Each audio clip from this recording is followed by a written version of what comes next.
할렐루야. 네. 오늘은 킹스크로스 왕의 십자가 마가복음 강의 43번째 시간으로 섬김의 권위라는 제목으로 말씀을 나눌 때에 큰 은혜가 임하기를 축원합니다. 오늘 본문은 당시 종교 지도자들과 예수님 사이에서 일어나는 권위에 대한 논쟁을 다루고 있는 본문입니다. 예수님이 성전을 청결하시고 내 집은 만민이 기도하는 집이라는 충격적인 말씀을 하시면서 무화과 나무를 저주하시니까 정말로 무화과 나무가 메말라 버리고 그것뿐입니까? 익기 전부터 예수님께서 각색 병든 자들을 치료하시고 귀신을 쫓아내시고 인생의 수많은 난제를 해결해 주시고 할렐루야. 그러니까 그렇게 인생의 신기한 일들을 정말 그들 가운데 하나님 나라를 보여주고 나니까 사람들에게 인기를 한 몸으로 안게 됩니다. 근데 그 전까지는 이 종교 지도자들이 그 인기를 갖고 있었는데 이렇게 예수라는 청년이 쫙 나타나더니 막 인기를 뺏어가는 것처럼 보이니까 위기의식을 느낀 종교인들이 예수님을 잡아 없애려고 기회만 노리다가 다음같이 묻습니다. 28절에 이르되 무슨 권위로 이런 일을 하느냐? 누가 이런 일을 할 권위를 주었느냐라고 질문을 합니다. 여기 무슨 권위로 네가 왜 이런 일을 하는 이런 일이 뭘까요? 성전을 청결하신 사건, 그렇죠? 그 내용을 담고 있는 거죠. 그러니까 그 이방인의 뜰에서 그 상인들과 결탁해서 지금 뇌물을 받아먹고 이권을 챙기던 이 종교 지도자들이 이제 그것이 끊길 걸 생각을 하니까 화가 난 거예요. 그러니까 막 열이 받았어요. 왜? 솔솔하게 그 뇌물들이 굉장히 많았거든요.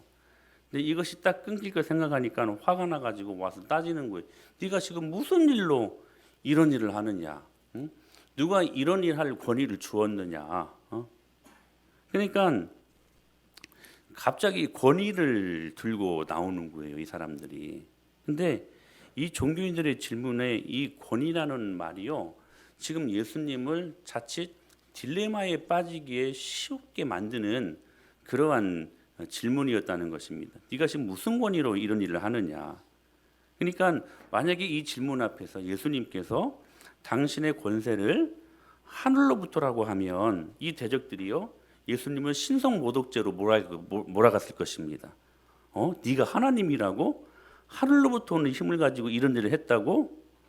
반대로 만약에 예수님의 대답이 사람들로부터 난 일이라고 말을 하면 랍비의 신분으로 감히 일개 그냥 랍비의 그냥 선생의 신분으로 감히 이런 일을 자기가 메시아처럼 백성을 기만했다라고 하고 예수님은 아마 죽이려고 했을 것입니다. 그러니까 이렇게 대답하기도 힘들고 저렇게 대답하기도 힘든 이런 현상을 뭐라고 말합니까? 딜레마다라고 말을 하죠. 지금 딜레마에 빠진 예수님의 상황이에요. 그런데요, 예수님은 누구십니까? 하나님이시죠. 할렐루야.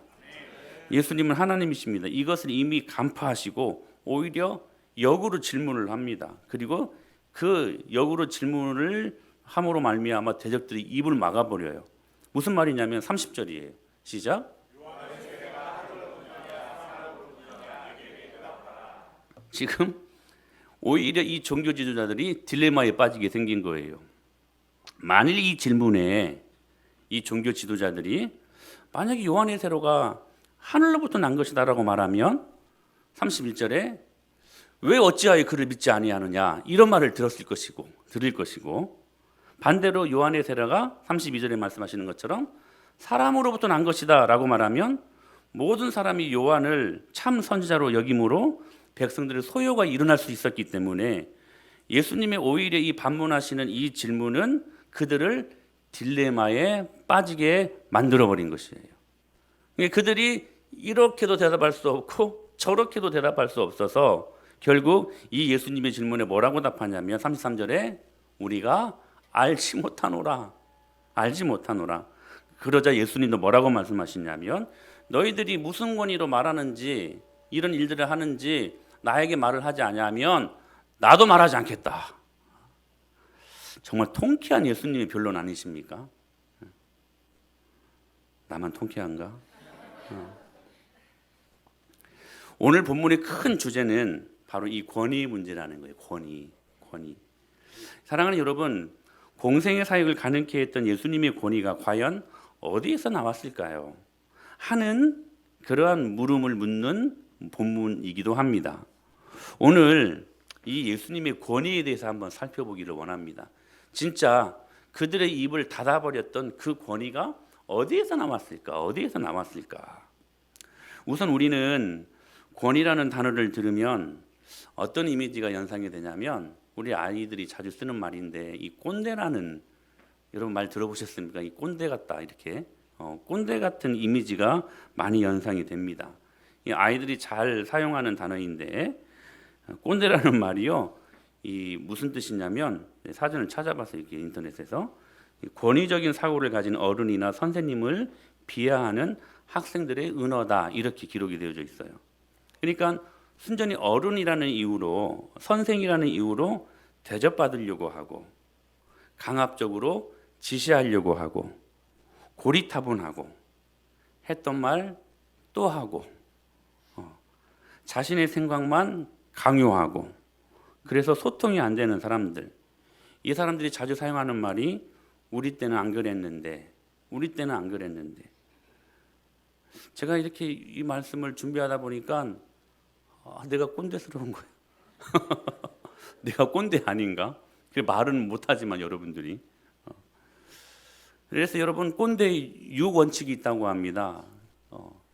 내가 누군지 알아? 어딜 감히 내가 왕년에 그걸 내가 왜 해? 어떻게 나한테 네가 뭘 한다고? 혹시 여러분 이 부분에 속한 분들 계시지 않습니까? 꼰대스러움입니다. 왜 이렇게 말들을 하냐면 사람들이 권위를 싫어한다는 거예요. 권위. 그런데 우리 예수님을 보면 이 꼰대 냄새가 안 나요. 아무리 봐도 꼰대 냄새가 안 나요. 권위 있는 삶을 사셨습니다. 우리 예수님에게서는 하나님의 권위가 있었습니다. 근데 그 권위가 꼰대 정신으로 나가지는 않았어요. 권위 있는 삶을 분명히 사셨지만 그러나 꼰대스러움은 없었다는 거예요. 우리 예수님의 삶을 한번 자세히 묵상해 볼까요? 야고보서 1장 1절을 보면 야고보가 다음과 같이 고백을 합니다. 같이 한번 읽어볼까요? 시작.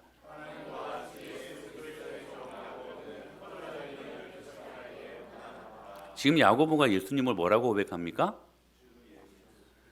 주 예수 그리스도의 종 야고보는, 그러니까 지금 예수님을 뭐라고 고백하냐면 당신은 나의 주인입니다. 그리고 나는 당신의 종입니다. 이렇게 지금 표현하는 거잖아요.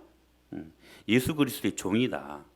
사실 여러분, 이 말을 가장 누가 많이 사용했습니까? 예수 그리스도의 종된 나, 누구는? 바울은. 서신서를 보면 계속 그런 식으로 편지가 서두에 기록이 되어져 있잖아요. 예수 그리스도의 사도된 나 바울은 어떤 교회들에게 하나님의 은혜와 평강이 있을 것을 문안하노라, 이런 식으로 말씀이 기록이 되어져 있잖아요. 사도 바울이 자기를 종이라고 많이들 그렇게 사용했습니다. 그러니까 사도 바울의 주인이 누구라는 거예요? 예수님이라는 거. 사도 바울은 그분의 종이라고. 굉장히 이 부분들을 많이 반복했던 사람은 사울이었습니다. 바울이었습니다. 그러나 여러분 한번 보세요. 사도 바울이 자기를 종이라고 한 것과 야고보가 자기를 종이라고 한 것은 차이가 있습니다. 엄밀히 분석하면 사도 바울과 예수님의 관계가 육체적인 면에서 여러분 혈통적인 관계는 아닙니다. 그렇죠? 그래서 당신은 나의 주인입니다. 나는 당신의 종입니다. 라고 말할 수 있는 사이예요. 그런데 여기 지금 야고보가 뭐라고 고백하냐면 나는 당신의 종이고 당신은 나의 주인입니다. 이렇게 고백을 하거든요. 근데 이 야고보는 누구냐면 성경에 야고보가 여럿 나오거든요. 근데 여기에서 지금 야고보서를 쓰고 있는 야고보는 누구냐면 예수님의 친동생 야고보입니다. 친동생. 예수님이 큰아들이었잖아요. 그리고 마리아가 다시 많은 또 아들들을 낳잖아요. 그 중에 하나가 야고보였어요. 그러니까 혈통관계였어요. 혈통관계. 무엇을 의미하냐면 어릴 적부터 예수님과 야고보는 한 집에서 산 사이라는 거예요. 볼 것 안 볼 것 다 본 사이. 유아기 때나 아동기 때나 청소년기나 형제들끼리 여러분 막 티격태격 할 수 있는 여러 많은 것들 있잖아요. 그런 형에게 당신은 나의 주인입니다 라고 말하는 것은 쉬운 일 아닙니다. 여러분 사실 전도하는 것이요, 누가 가장 어렵냐면 형제들에게 전도하는 것이 가장 어렵습니다. 왜냐하면 어렸을 때부터 볼 것 안 볼 것 다 본 사이이기 때문에 나의 약점도 알고, 그렇죠? 상대방의 약점도 알고 다 안 사이거든요. 그래서 여러분 대한민국 사람들이요, 이순신 장군, 세종대왕 존경하기는 굉장히 쉽대요. 근데 자기 남편, 자기 형제, 자기 부모는 존경하기 쉽지 않다는 것입니다. 그러나 야고보는 형을 나의 주인이라고, 자기 자신을 그분의 종이라고 표현하고 있는 거예요. 결코 쉽지 않은 고백을 하고 있는 것입니다. 여러분 무엇을 느끼십니까? 먼저 우리 야고보의 시각을 한번 볼 수 있을까요? 가까이 있는 사람의 진가를 야고보는 발견했어요. 형제잖아요. 그런데 그분을 메시아로 봤어요. 물론 처음에는 그렇게 보지 않았어요. 그런데 나중에는 결국 그 진가를 볼 수 있었다는 거예요. 가까이 있는 사람들을 더 귀하게 여겼다는 거예요. 여러분 우리에게 이 야고보의 시각이 필요하지 않겠습니까? 우리는 너무나 익숙하고 가까이 있는 사람들을 귀하게 여기지 않고 함부로 할 때가 참 많이 있는 것 같습니다. 그러나 여러분 가장 가치 있는, 가장 귀한 것들은 여러분 가까이에 있다는 사실들을 잊지 않게 되기를 바랍니다. 그래서 우리는 항상 멀리 있는 사람들은 신비롭게 보여요. 그래서 옛날 목사님들은요, 이 성도들과 적정한 이 거리를 뒀대요. 거리를. 그래서 화장실도 따로 쓰시고, 그리고 체육대회에서도 이렇게 운동복 차림으로 갈 수 있잖아요. 항상 넥타이 매고 그렇게 운동을 하셨대요. 우리 옛날 어르신들 보면, 어른 목사님들 보면 정말 그랬던 것 같아요. 어렸을 때 생각하면. 그러니까 항상 그 신비주의라고 하죠. 신비로움을 보여주기 위해서. 그도 그럴 듯한 그 이유가 뭐냐면 가까이 있으면 보이잖아요. 약점도 보이고, 막 보이잖아요.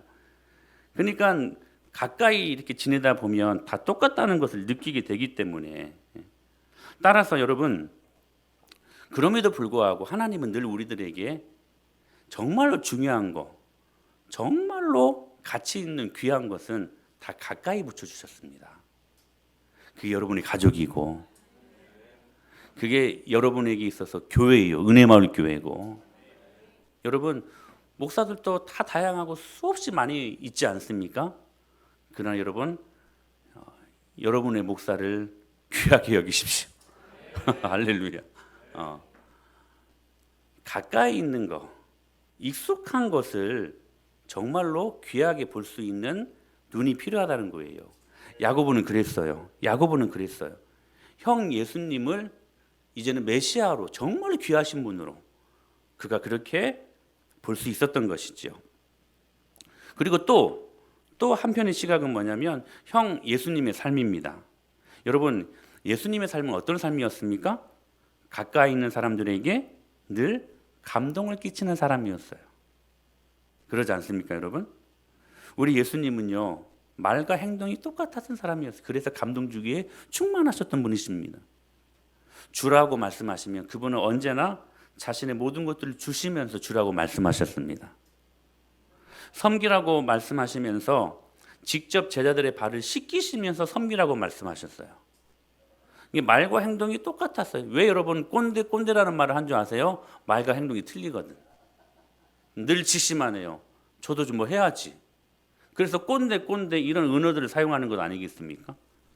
우리 예수님은 사랑하라고 말씀하시면서 직접 십자가에 자신의 몸을 내어 주셨습니다.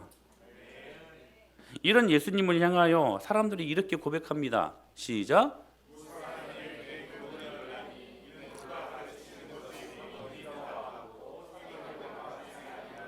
예수님이 가르치시는데 그 가르치심이 그 교훈이 정말 놀라웠던 거예요. 원더풀이었어.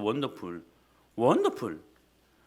이유가 뭐냐면 그 가르치는 것이 권위 있는 자와 같고 서기관들과 같이 아니했다는 것이에요.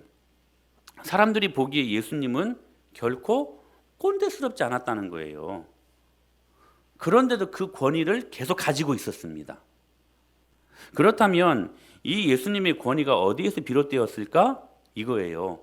권위 있는 삶과 행동에서 나왔다는 거예요. 즉 능력 있는 삶이 능력 있는 말을 만들어낼 수 있었다는 거예요. 여러분, 저는 여러분이 말보다 여러분의 삶이 앞설 수 있게 되기를 축복합니다. 우리 예수님은 그러셨어요. 능력 있는 행동, 삶이 능력 있는 말을 만들어낼 수 있었다는 거예요. 그래서 그의 가르침이 권위가 있었다. 누구도 침범할 수 없는 권위가 있었다. 그렇다면 구체적으로 이 예수님의 권위는 어떤 권위였을까요? 우리 몇 가지로 이제 몇 주 살펴볼 수 있도록 할 텐데요. 오늘 한 가지를 살펴보십시다. 바로 섬김의 권위였습니다. 여러분 저를 보세요. 우리에게 나타나는 끝없는 죄성은 뭐냐면 내가 섬김 받고 싶어 하는 것입니다. 아담도 하와도 결국 선악과를 먹은 이유가 뭐예요? 하나님처럼 되어서 하나님 자리에 올라가 가지고 하나님처럼 대접받고 싶어서, 섬김 받고 싶어서. 여러분 우리의 죄성이요, 섬김 드리는 것보다 섬김을 받는 것을 더 기뻐한다는 거예요. 여러분 그러지 않습니까? 누가 여러분 생일 선물을 이렇게 저한테, 여러분들한테 주는 것이 좋습니까? 아니면 받는 것이 좋습니까? 받는 것이 좋지 않나요? 제가 1부 예배 때 물어봤더니 우리 아이들은 주는 게 좋대요. 우리 아이들이 요즘 11시에 계속 기도하다 보니까 아이들이 가치관이 바뀌었어. 여러분 우리는 생일 선물 누구에게 주는 것보다 받는 것 더 기쁘지 않습니까? 그렇잖아요. 받는 게 더 기뻐요. 섬김을 받는 게 더 기뻐요. 저랑 이제 우리 주영이랑 유나가 치킨을 한 마리 먹어요. 그러면 제가 닭다리를 우리 주영이한테 주면서 그리고 우리 유나한테 주면서 맛있게 먹으라고 하는 게 좋아? 아니면 너희들이 목사님 닭다리 다 드세요 라고 말하는 게 좋아? 목사님이 너희들 닭다리 먹으라고 하는 게 더 좋지? 안 그래? 여러분 우리는 모두 섬김을 받고 싶어하는 마음들이 있습니다. 그 다 인지상정이지요. 근데 그게 죄성이라는 거예요. 아담과 하와가 선악과를 따먹은 이유가 뭐라는 거예요? 그거 따먹어가지고 하나님처럼 되어서 하나님 자리에 앉아가지고 하나님 대접을 받고 싶어서. 이거 교만 아닙니까 여러분? 이사야 14장 13절에 이렇게 말씀하셔요. 시작.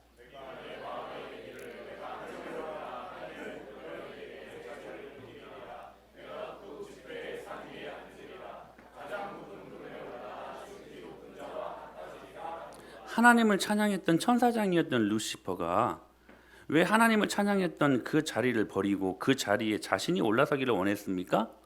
하나님 자리에서 찬양받고 싶어가지고, 지가 영광받고 싶어가지고, 섬김받고 싶어가지고. 이게 죄성 있는 인간들의 현저한 삶의 특징이라는 거예요. 여러분 부부싸움 왜 해요? 대접받고 싶어서 하는 거잖아요. 여러분 우리가 서로에게 섬김을 주기를 원한다면 부부싸움이 일어나지 않습니다. 왜 부부싸움이 일어나요? 섬김 받고 싶어서. 이유와 어떻든 다양하겠지만 골자는 뭐냐면 섬김 받고 싶어서 싸우는 거예요. 그런데 우리 예수님은 섬기러 이 땅에 오신 분이십니다. 섬기기 위해서 예수님은 하늘 보좌를 박차시고 이 흑암의 땅에 내려오셔서 섬김의 본을 보이신 분이시라는 사실이에요. 그래서 그 태생부터 주님은 말구유에서, 말이 말구유지, 여러분 속된 말로 말밥통 아닙니까?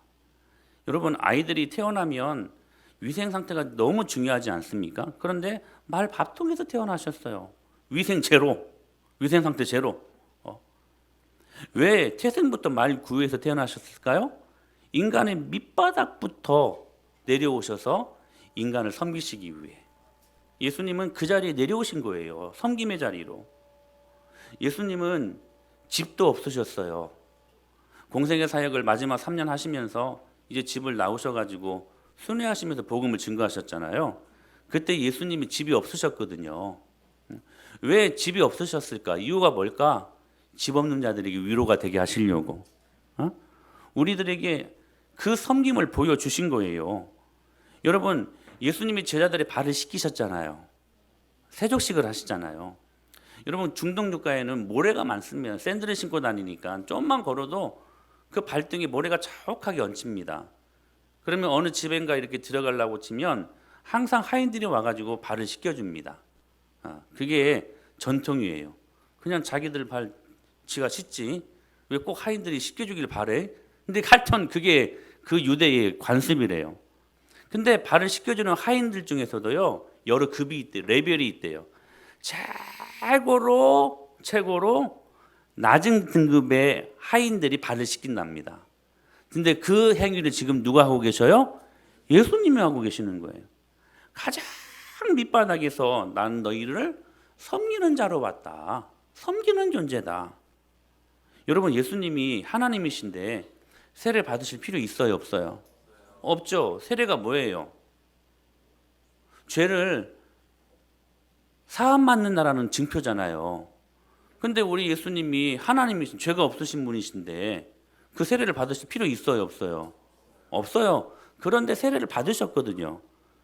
그러니까 죄인의 입장, 죄가 없으신 그분께서 죄인의 입장에서 죄를 씻겨주기 위해 섬김의 자리로 들어가신 거예요. 예수님은 병자를 치료하시고, 여러분, 병자를 치료하시는 게 쉬운 일이 아닙니다. 더더군다나 귀신을 쫓아내는 일은 진짜 어려운 일입니다. 그런데 그 섬김을 보여주시잖아요. 공생의 3년 내내 그 사역했어요. 치료하시고 전파하시고 그들을 위로하시고. 그럼에도 불구하고 새벽 미명에 일어나셔서 한적한 곳으로 가셔서 그 귀한 사역을 위하여서, 저와 여러분들의 구원을 위하여서 그분은 끊임없이 기도하시지 않았습니까? 계속 섬기는 자리에 있으셨다는 거예요. 이윽고 십자가로 그 섬김의 극치를 우리에게 보여주신 하나님. 그러므로 여러분, 주님은 이 땅에 섬기러 오셨습니다. 그러나 사실 우리 예수님은 섬김받아 마땅한 분 아니십니까? 왜냐하면 그분은 하나님이시니까. 하나님은 섬김받아 마땅한 분이십니다. 그러나 죄인의 몸으로 오셔서 죄인들을 끊임없이 섬기셨습니다. 오늘도 주님은 우리를 섬기시는 분으로 이 자리에 오십니다. 그게 뭐냐면 예배입니다. 여러분, 예배의 현장은 주님께로 섬김을 받는 은혜의 현장입니다. 우리는 예배를 영어로 워십이라고 합니다. 이 워십이라는 말이 숭배하다, 열렬히 사랑하다라는 말입니다. 근데 또 이 예배를 뭐라고 표현하냐면 영어로 서비스라는 표현을 씁니다. 서비스라는 말은 섬김이라는 말이죠. 섬김. 그러므로 예배는 무슨 말이냐면 열렬히 사랑하며 섬기는 것입니다. 그게 뭐냐면 예배입니다. 그런데 문제는 뭐냐면 누가 섬기는가 하는 것입니다. 누가 섬기는가? 누가 섬기는가? 보통 우리는 예배를 인간이 하나님을 섬기는 것이라고 생각합니다. 여러분, 그래서 오늘 또 주님을 여러분 섬기려고, 예배로 섬기려고 이 자리에 나온 것처럼 여러분 이 자리에 오시지 않았습니까? 그러니까 약한 인간이 전능한 어떤 절대자에게 무엇인가를 드리는 것으로 생각하는 거예요.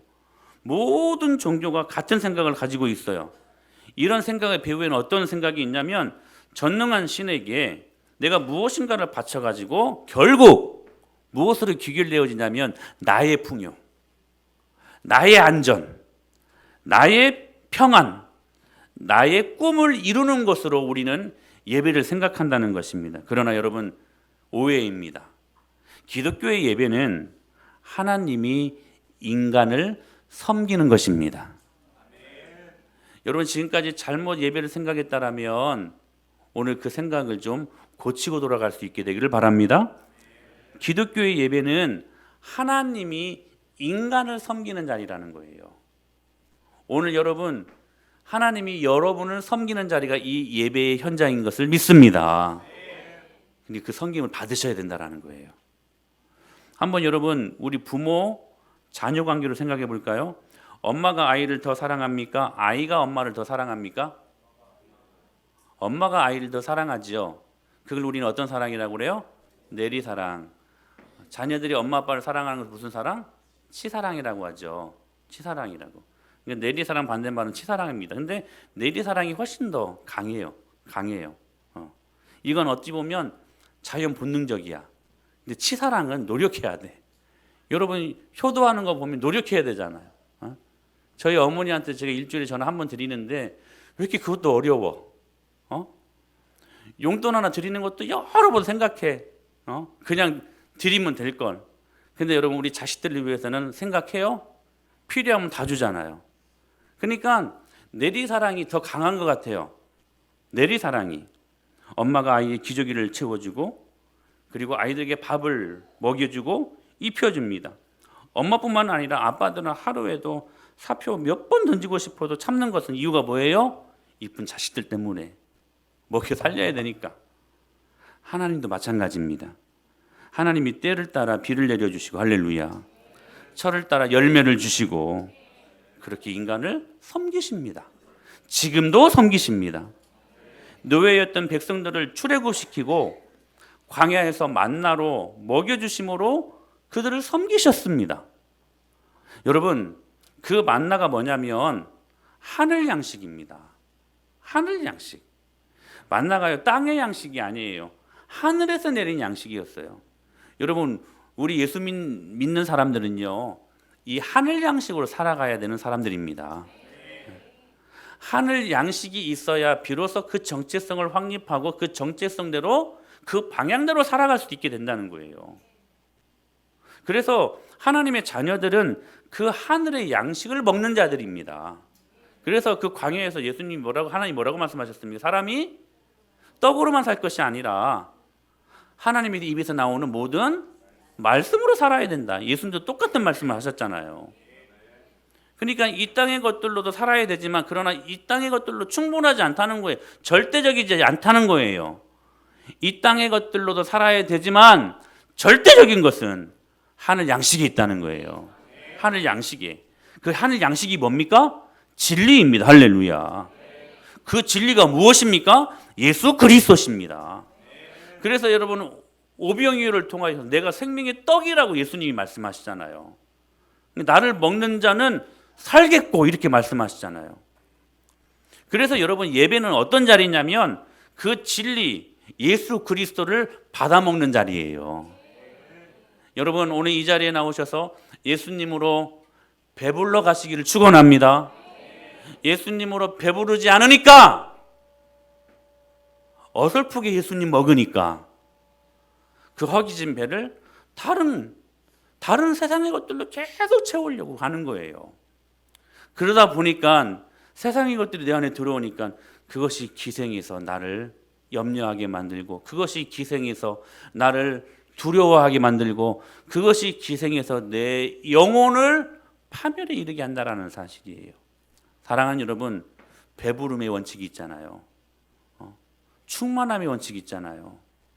우리가 예수님으로 배부르면요 다른 것들 생각 안 납니다. 제가 언젠가 말씀드렸었죠. 이마트에 장을 보러 가요. 배고플 때 가면요 별거 다 사요. 시식하면서 배고프니까 하나 주워 먹고 사요. 미안해서 사. 배고파서 가면 나중에 보면 내가 이걸 왜 샀지? 그러나 여러분 배불러서 가잖아요. 그럼 꼭 살 것만 삽니다. 우리가 예수님으로 배부르면 다른 게 생각 안 나요. 다른 새콤 달콤한 게 생각 안 나요. 왜요? 예수님 자체가 내 영혼의 능력이기 때문에 그 주님이 내 안에 배부름으로 있으니까 죄 지을 생각이 없는 거예요. 저는 여러분 이러한 삶이 여러분의 삶이 될 수 있게 되기를 축원합니다. 그래서 진리로 예배를 드린다고 하는 거예요. 진리로 예배를 드린다는. 그 진리가 누구라고요? 그리스도 예수. 할렐루야. 예수님은 그래서 오늘 또 이 예배의 현장에서 여러분을 섬기십니다. 이렇게 말씀하셨기 때문에 그래. 시작.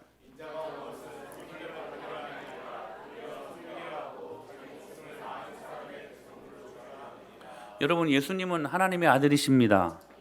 그런데 그분이 섬기러 오셨다고 하시는 말씀, 하나님이 섬기셨다는 거예요. 여러분, 당시가요, 지금 그 배경, 시대적인 배경이 로마 시대 아니었습니까? 그러니까 로마 세계관으로는 도무지 이해할 수 없는 말이에요. 꺼내보지도 않는 말이야. 로마의 황제가 백성들 밑에 가가지고 그들을 섬겼다고요? 어불성설, 있을 수 없는 일이에요. 그러니까 이러한 기독교의 메시지가 그들에게는 충격 중에 충격이었어요. 그들은 위에 가서 올라가서 군림하고 누군가를 죽이고 통치해야 남자다운 기계, 그게 그들의 여러분 건국 이념 아닙니까? 로마에. 근데 온유한 자가 땅을 차지한대요. 예수님이 가르쳐 주신 팔복, 이건 도무지 그들이 이해할 수 없는 복이에요. 이해할 수 없는 거예요. 배고픈 자가 배부르대요. 신앙의 역사를 그들은 이해할 수 없었어요. 마음이 가난한 자가 천국을 이룬대요. 가난이 무슨 복이야. 가난은 저주지. 근데 여러분, 우리들 중에서도 그렇게 생각하는 사람 있지 않습니까? 예수님 믿는 사람들 중에서도 예수님 믿으면 다 부자 돼야 된대. 여러분, 다 부자입니까? 아니요. 그건 잘못된 신학이에요. 잘못된 신학이에요. 근데 그들은 가난이 무슨 복이야. 그건 저주지. 도무지 예수님이 하시는 그 메시지가요, 진짜 혁명, 충격이 아닐 수가 없었어요. 더더군다나 하나님이라는 신이 이 땅 가운데 내려오셔가지고 인간을 섬기셨다? 이건 있을 수 없는 일이 일어난 거예요, 지금. 그러나 예수님은 십자가에서 최고의 섬김을 보여주신, 이 땅에 내려오셨을 뿐만 아니라 그 죄인들을 위하여 십자가에 못 박아 죽이는 그 죽임을 당하시고, 할렐루야, 저와 여러분들을 영원한 죄, 영원한 지옥에서 여러분 구원해 내주신 분이심을 믿습니다. 신이 인간을 섬기신 거예요. 그 어떤 종교에서도 있을 수 없는 일들이 일어난 거예요. 그러므로 여러분, 십자가의 현장은 하나님이 보여주신 최고의 예배의 현장이었음을 믿습니다. 여러분이 오늘 이 예배드리는 이 현장에서 십자가의 그 은혜와 그 구속의 축복을 경험했을 때에 하나님 앞에 그 십자가로 예배드릴 수 있다면, 오늘 여러분이 드리는 이 예배의 자리가 여러분 최고의, 여러분의 모든 인생의 가운데 여러분이 경험할 수 없었던 최고의 축복의 자리가 된 것을 믿습니다. 그러므로 우리가 무엇인가 열심히 우리의 것을 하나님께 드리는 것이 예배가 아니라는 거예요. 우리 지금까지 그렇게 생각을 했잖아요. 여러분, 사실 우리에게 드릴 것은 아무것도 없습니다. 주님이 우리가 가지고 있는 거 얼마나 된다고 그거 탐내시겠습니까? 하나님은 오로지 자기 아들만 받습니다. 하나님은 오로지 예수 그리스도만 예배를 통하여 받으신다는 사실이에요. 따라서 예배 시간에 하늘의 만나인 예수님을 먹고 진리를 배불리 먹는 것이 예배라는 거예요. 목사님, 무슨 기독교가 식인 종교도 아니고 뭐 예수님 어떻게 먹어요? 그런 초딩스러운 질문하지 말고, 예수님은 진리시니 오늘 이 진리, 하나님의 말씀을 먹는다는 것이 예수님을 먹는다는 것의 의미라는 거예요. 그러므로 여러분, 하나님의 말씀으로 충만하십시오. 오늘 이 말씀으로 배불리 하여 이 성전문을 나가실 수 있게 되기를 축복합니다. 예배는 하나님이 그래서 섬김이에요. 예배는 섬김이에요. 예배는 이렇게 자녀들에게 말씀을 먹이시는 하나님의 섬김의 자리라는 거예요. 섬김의 자리라는 거예요. 여러분, 마르다와 마리아 이야기를 아시잖아요. 예수님이 오시니까 마르다는 예수님을 섬기려고 막 부엌에서 막 지지고 볶고 막 음식을 장만합니다. 그런데 마리아는 도와주지도 않고 예수님 곁에서 예수님의 말씀을 받아 먹습니다. 여러분, 그 의미가 어떤 의미였을까요? 마르다야, 내가 섬길 테니까 내 섬김을 받아 먹기만 하면 된다. 그래서 마리아가 그 자리에서 그 예수님의 말씀이라는 그 섬김을 받는 것을 지금 그 모습을 보고 예수님이 마리아를 오히려 마르다보다 더 칭찬했다는 사실이에요. 사랑하는 여러분, 이것저것 여러분 다른 일들에 분산하지 마십시오. 다른 것들에 여러분의 모든 그 머리와 여러분의 모든 영적인 것들을 여러분 분산시키지 마십시오. 하나님의 말씀만 받아 먹으십시오. 할렐루야. 그것이 주님이 기뻐하시는 일이라는 거예요. 예배는 이렇게 하나님의 자녀들에게 말씀을 먹이시는 하나님의 섬김의 현장이라는 거예요. 근데 여러분 사실 이게 너무나 은혜 아닙니까? 하나님이 섬겨주신다니요.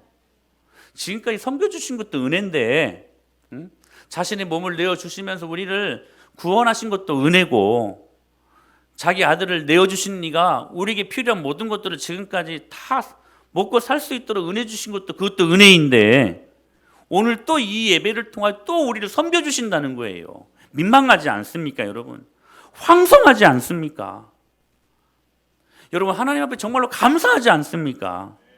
그래서 그 황송함이 그 민망함이 우리의 감사 찬송이 되는 거예요. 그러니까 여러분 오늘 이 섬김의 자리에서 여러분이 할 수 있는 딱 한 가지야. 뭐냐면 주님 감사합니다. 주님 찬송하는 것밖에 없어. 할렐루야.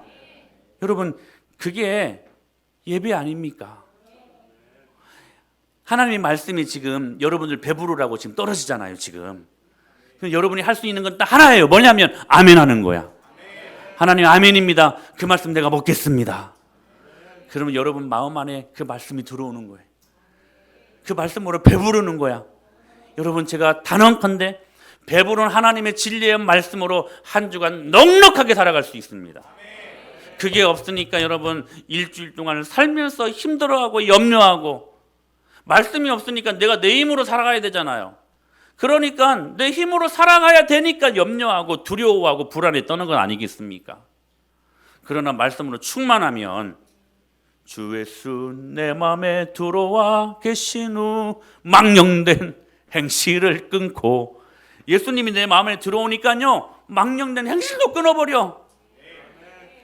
그 예수님의 말씀이 내 안에 배불러 있으니까 죄악이 들어올 틈이 없어. 그러니까 일주일을 천국으로 살지. 네?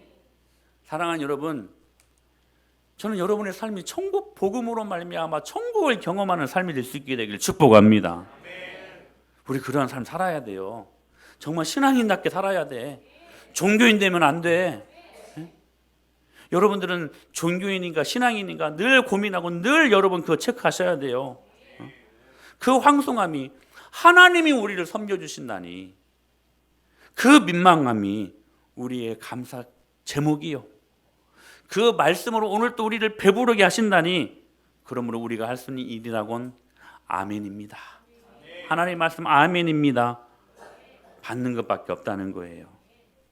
예배는 그래서 말씀을 통해 그리스도를 만나는 것이고 하나님을 만나는 것입니다. 여러분 단언컨대 문제는 많이 있습니다. 여러분 지금 얼마나 다들 다양한 문제들을 안고 이 자리에 오셨습니까? 그러나 답은 하나입니다. 주님 만나면 됩니다. 그래서 여러분 제가 여러분들에게 권면하는 거예요. 문제를 당하면 여러분 주님 안으로 들어오십시오. In Christ. 주님 안으로 들어오십시오. 주님 안으로 들어오라는 말은 더 실체적으로 교회 안으로 들어오라는 말이에요. 주님이 실제로 교회를 주셨기 때문에 그리스도의 몸을 교회로 주셨기 때문에 그분 안으로 들어오시면 교회 안으로 들어오시면 거기에서 문제가 해결된다는 거예요. 사랑하는 여러분, 그러므로 이 예배 시간이 성 삼위와 하나 되는 시간이요. 이 예배 시간이 바로 하나님으로 말미암아 기뻐할 수 있는 시간이라는 것입니다. 그러므로 다시 말씀드려요. 예배 자체가 하나님의 섬김의 시간입니다. 그 섬김으로 인해 오늘 또 우리는 예수님의 권위에 매료될 수밖에 없는 거예요. 사랑하는 여러분, 우리 예수님에게서 어디 꼰대 냄새가 나요? 그분은 오늘 또 권위를 갖고 계시거든요. authority, 권위. 사랑하는 여러분, 예수님 그렇게 섬김으로 그 권위를 보여주시는 분이시라는 거. 사실 여러분들의 아내가 여러분의 남편이 가장 멋지게 보일 때가 언제입니까? 남편이 아내들을 섬세하게 섬겨줄 때 아닙니까? 우리 예수님 십자가는 그런 섬세함이었습니다. 우리 예수님의 그 십자가의 섬김은 그 하나님의 완벽한 우리를 향하신 섬김의 능력이었다는 거. 그러므로 여러분, 오늘도 그분의 자녀들이 우리들이라면 우리도 섬김의 자리에 설 수 있어야만 할 것입니다. 하나님의 나라는 섬김으로 왕 노릇하는 곳입니다. 제가 말씀드렸었죠? 한 명을 섬기면 하나님의 나라는 그 한 명의 왕이 되는 곳. 세상 나라는 그 한 명을 지배해서 그 위에 군림해서 왕이 된 나라잖아요. 근데 하나님의 나라는 10명을 섬기면 그 섬김으로 왕이 되는 나라. 할렐루야. 하나님의 나라는 100명을 섬기면 그 100명의 왕이 되는 나라. 할렐루야. 사랑하는 여러분, 그 섬김으로 권위를 회복하실 수 있게 되기를 축복합니다. 남편의 참된 권위, 섬김으로 회복하십시오. 아내의 참된 권위, 섬김으로 회복하십시오. 여러분, 부모의 참된 권위, 섬김으로 회복하십시오. 리더십의 참된 권위, 섬김으로 회복하실 수 있게 되기를 축원합니다. 그게 예수님의 권위였고 그 권위로 많은 죄인들을 구원하기에 충분하셨다는 것입니다. 여러분, 세상에서 꼰대 같은 인간이란 말 듣지 마십시다. 할렐루야. 오늘 이 예수님의 섬김의 권위로 진짜 예수님의 권위를 회복하고 세상을 섬길 수 있는 저와 여러분이 될 수 있게 되기를 예수님의 이름으로 간절히 축원합니다.